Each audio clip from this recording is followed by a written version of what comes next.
Welcome to the EnVibe Life Podcast with Amy Parker and Cheryl Dunn. By tuning in, you are joining a community that will inspire you to increase balance, wellness, and joy in your life. We'll offer expert information and insightful conversations to help us all on our journey to live more in vibe. For more information and articles, remember to also check out our website at envibelife.com. That's EnVibelife.com. And we're grateful that you're here. Hi, welcome to the EnVibe Life Podcast with Amy Parker and Cheryl Dunn, your founders of EnVibe Life. We are here today and wanted to talk to you a little bit about mindfulness. Right. So I guess what we want to start with first is the Merriam-Webster dictionary.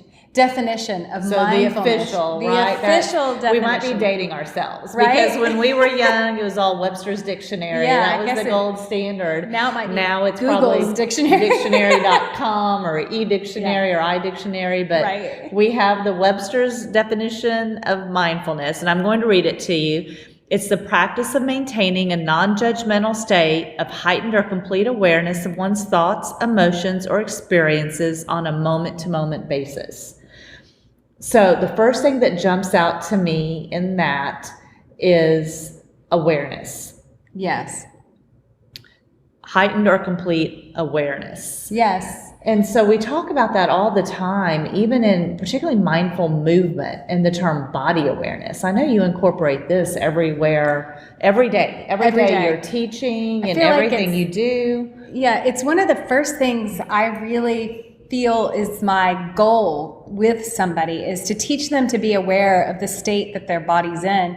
If you can be aware of where you are, that's the first path of healing. Because where people will start to get in trouble with like pain in their body is when it's creeping up and they're not aware enough to know, ooh, I better start doing something now. They let it creep up and creep up and creep up until it's screaming at them. And you need to listen to the whispers of what your body's telling you versus the screams.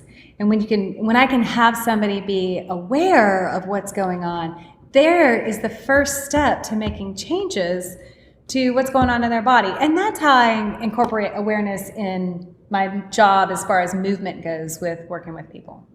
But that could be applied to any part of your life. It doesn't have to be your body or movement. Right. It can be awareness of what's going on in your home, what's going on in your family. And I think one of the tricks to doing that, and another component of this definition, is learning how to be in the moment.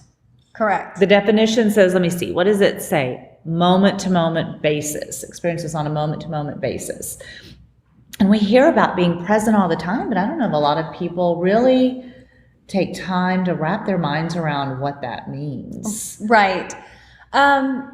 Being in the moment. So with myself, working with clients and owning the studio, teaching other teachers how to work with clients, I try and give them tools to help them stay in the moment. Because when somebody comes in to your office for help, right, they've got back pain or they want to get back to exercise, they really need to be listened to. And so to stay in that moment, I really need to get somebody talking to me. I need them to tell me their story so that I can then see if I have, find the tools to help them. And in order to get them to talk, I need to sit back and listen. And so to stay in that moment, one of the tools is I tell people or I tell my staff, listen to every word someone's saying and repeat it in your head, every word as they're saying it. Therefore, my head is not jumping to another thought because they might be saying, oh, my left foot hurts. And my head could be jumping to, oh, we can do this, this, and this to make it better. But if I just pause and listen to those words in my head, then there's going to be a little pause after they talk. And the next thing they say is going to be the deeper picture behind why the foot's hurting. Or if we can get that foot to feel better, what it really means to them. It doesn't mean, oh, my foot feels better. No, it means I can go walking with my grandchildren. And so, that's something that you have learned in working with people. Right. But this is a part of any relationship. Any relationship. Right. Active listening or listening to other people Yes. as much as you're talking. Yes. And I think the lessons you've learned, because you deal with so many people on a daily basis, can be applied, though, for most of us. To anything. In our lives. To our friends, to our spouses, to our children. And I want to recommend right now, because we're talking about being in the moment. We've read so many books, you and I, between us, but I think we love to read. One of the best about this is, kind of one of the gold standards of any mindfulness class, not that we're teaching one, is Eckhart Tolle. Right. And the power of now. I think that's one of the best places to start. Not everything he says is going to resonate with everyone, and that's going to be the case for anyone you read, but he really beautifully breaks down being in the moment, being in the present moment.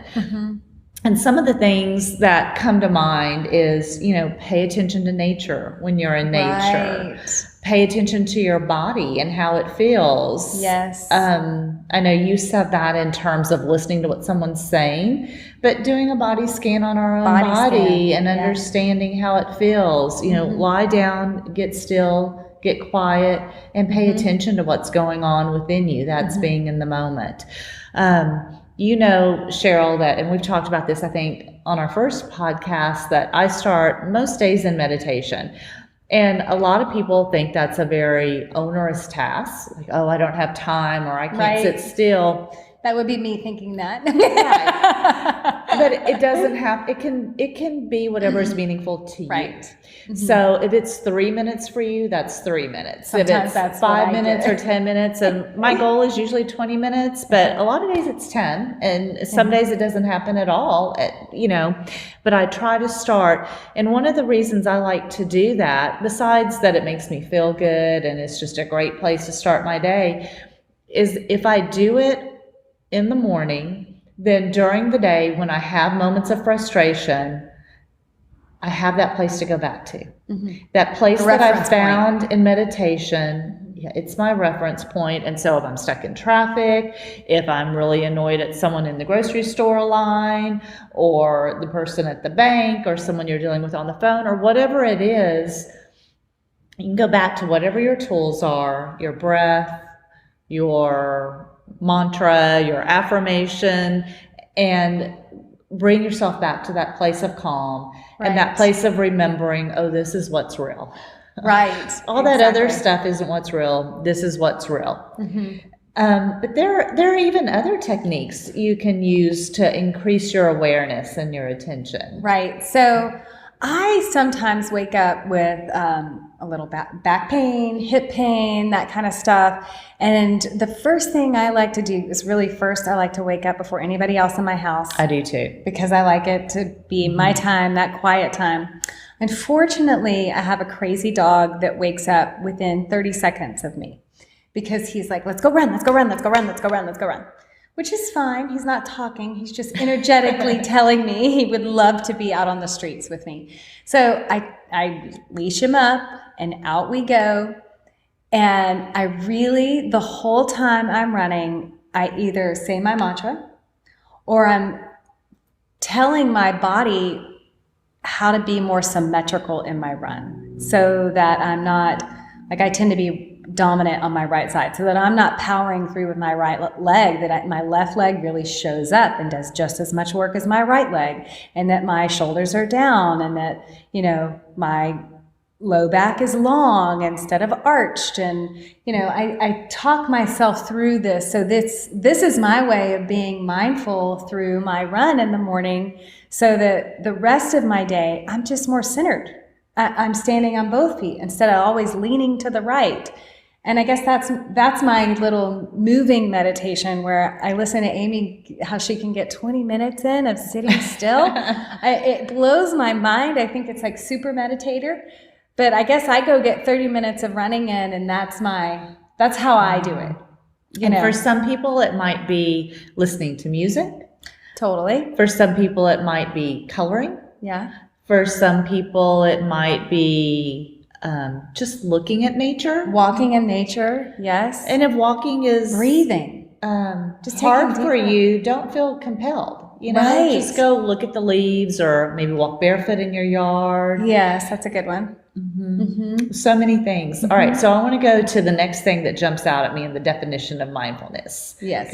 And it is, this is where it starts, the practice of maintaining a non-judgmental state of heightened or complete awareness. My favorite.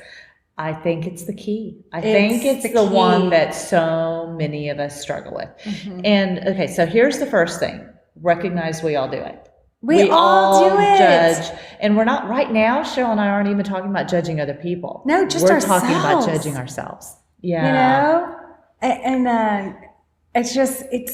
that is a struggle to get away from. And I feel like I've been working on it and I'm not there yet, but I'm working on getting away from that, because if I, can stop judging myself, then there's a little more space for joy and balance and wellness and, other things I want to incorporate. And just in my, unofficial surveying of people on, do you meditate or do you practice mindfulness or things like that? So often the first thing I hear people say is something along the lines of what you did. Oh, I can't sit still long enough. Right. Or, oh, I'm just not very good at it. Yeah. Or judging it. And so the very first place they go is judging themselves. Judging myself. They're judging themselves on not being able to avoid judging themselves, And right? It's just crazy. So true. And, one thing that I want to tell everyone, and Lord knows I work on it daily with myself, is it's just okay. It's okay. It's really okay. It doesn't have to be black or white. You're doing great. If you're even trying, you're doing great. If you even want to increase your awareness, if you're tuning in, you're doing great. Right. And then once you can get past judging yourself, you're probably not going to judge others harshly either, because you realize we're all in it together. Right. We're all trying for the same goals, trying to get to the same place. We're here to grow and expand, to experience joy, to be happy. And if we're all working on that together, right, we can forgive ourselves, we can forgive each other, and no one has it figured out yet. No.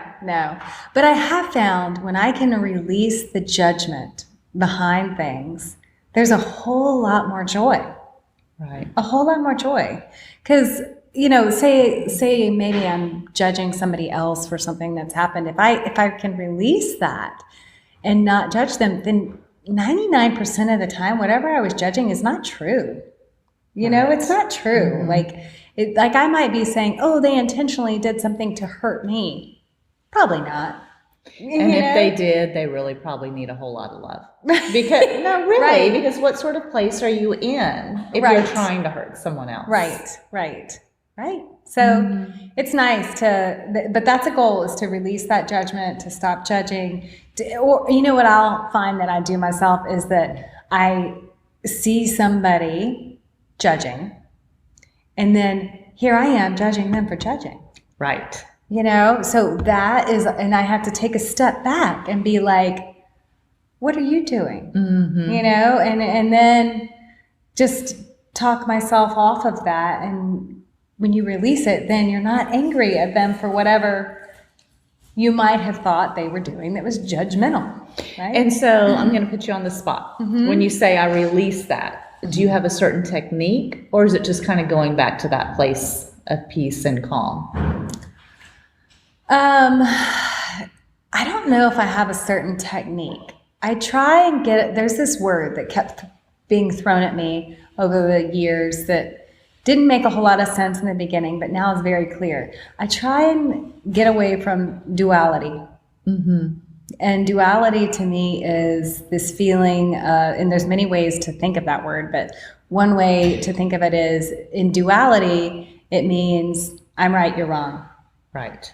This is the way it is, that's not the way it is, And I try, and I feel like judgment and duality are very much hand in hand, And so I try and find a space of non-duality. You don't have to be wrong for me to be right. Yes. So isn't that great? Yeah. Yeah. And so, but that's also a conversation I have with myself in my head, and that's gotten a lot easier and a lot better as I've aged. Maybe going back to that place though. Right, going back to it. And this is why it's so wonderful to put some practices in place in your life, mindfulness practices, whether they're physical movement or stillness. Sometimes, I think you talked about practices. Sorry to interrupt you, but no, that's good. I will, if I feel an anxiety or a nervousness or something coming on, or an anger, which sometimes is all stemming from a place of judgment, I'll just say in my head, all is well. That's my favorite. All is well. All is well. And I'll repeat it. And the first time somebody told me to do that and I started doing it, I thought they were crazy because I didn't think all. It might have been me. It was probably you. It was probably you. And I thought, whatever, and then maybe it got the train in the head got too fast. And I thought, well, hell, I guess I'll just try what Amy said, all is well, all is well. And then you feel really stupid the first 5 times you say it. But about that 6th time, you're like, oh, maybe all is well. Okay, so let's take it there. I'll share my other favorite one. The next corollary to all is well, I am well. Oh, nice. I am well. And so when you remember that in this place, in this moment, I'm well. All is well. Yeah. And so I'll give you one of my little life hacks. Yes. This is good. When we talked about taking something like your mantra, I am well or all is well, and applying it throughout your day. Yeah. When you go throughout your day, you're running errands, you're at the grocery store, you're at the bank, all these places we've already just talked about, you get frustrated, people say, hi, how are you? My response has gotten to be over the years, I am well. Oh. And so in that moment, so many things happen and open up to me then. First of all, I just repeated my mantra, and I probably did it aloud. I am well. Yeah. So I reminded myself. Yes. I am well. I'm grateful to be here. Then I immediately feel gratitude to the person who just asked me. Yeah, that they care. Because whether they knew, whether they were doing it because it's on their list of what they have to say to every customer, or they genuinely wanted to know how I was doing, they still asked me. They asked you, they reminded you. They still took the time to ask me, which allowed me to remind myself and share with them. Yeah. I am well. So then I have this infusion of gratitude toward that person, and I try to, in my mind, kind of silently say a thanks to them. I will thank you for asking. How are you, of course, but I try to take it to a deeper level of I wish good things for them. I hope they are well too. Nice. And so that throughout the day, I'm first of all reminding myself that I'm well, and I'm second of all feeling gratitude to the people around me and to my community. Which is a whole different podcast, gratitude. It is. We'll have to go into that one later, but that's a really life-changing attitude to have. But it's thinking about what people, when they ask, how are you? It's funny that we're bringing this up today, because I was leaving the office, I was talking to a client, she said, how are you? And I was like, I'm great. And I've noticed lately that that's kind of been my response, because I think putting some of these things into practice, the mindfulness, the balance, I got a lot going on in my life, but guess what? It's great. Right. And being present really helps you realize that, Because we need to remember it too. Yes, very much so. Constantly. And a lot of what I think we do in mindfulness and wellness is a remembering. Yes. It's not really a learning. It's we know we are divine creations. We know we are well. We know that we are fortunate for the most part. Yes. If you boil it down, we just have to get back to that place. And sometimes it means getting rid of some of the clutter in our lives that can show up as busyness and overworking, overscheduling, over everything. If we let that settle down a little bit, which is what for me stillness does, for you movement does, but when we let all of that settle, then we can remember. Also, I am well. To be a little more black and white with what you just said, getting rid of the clutter. The actual physical get clutter. The physical clutter. That really helps my mind stay clear and allow the space to be mindful, because when my desk is dirty, then I'm like, I can't wrap my head around what I need to be present for. Right? Yeah, it's a great tip. And for any of you who haven't read Marie Kondo's yes. book, go find it. What's the name of the book? I'm gonna find it. Yeah, we'll Google it. We'll get it to you. But it's a great We'll put a book. link down. But when I downsized a house a little over a year ago, and I read Tidying Up, I think. Tidying Up with Marie Kondo. With Marie Kondo. And when I went through that process, I did it for everything in my life. I went through the process of holding each thing in my life, touching each thing in my life. And it became a real spiritual experience. It wasn't just cleaning experience, because you're really acknowledging these are the things I love, and therefore I want to keep them. And you know what? Maybe I don't love this, or I don't love this anymore. Yes. And so I will let it go. It's officially the life-changing magic of tidying up. That's it. That's it. Thank you. So with Marie Kondo, and it's really good. And she has a whole little, I think she's a TV Netflix show series on Netflix. now. Yeah, that kind of goes she's into huge. that. So most of you probably have heard of her or read the book, but if you haven't, it's definitely worth it. Or watching one of her. She's very episodes. Mindful. She's mindful in the whole process. It's being mindful about your surroundings. Yes. And your environment. Yeah, I feel that she's probably saved me some money. Right? It makes me mindful of, do I really need another pair of exercise pants? Probably not.